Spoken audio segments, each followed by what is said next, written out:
How to add the codes on McDonald's app. Hey everyone, welcome back to the channel. In today's tutorial, I'm going to show you guys how you can get bonus points and rewards in the McDonald's app. But before we get started, don't forget to hit the like button down below and subscribe to the channel. Now let us jump right in.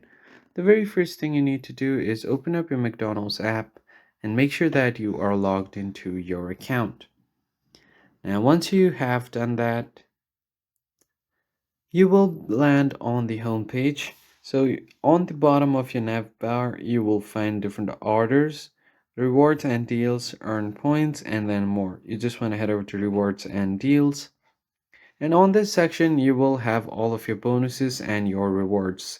So you can complete different tasks and make different orders to get points, and you can use those points for future discounts. So this is where you can see and view all of your bonuses and rewards section. So that's pretty much it. Hope you found the tutorial helpful. I'll catch you guys on the next video. Thanks for watching.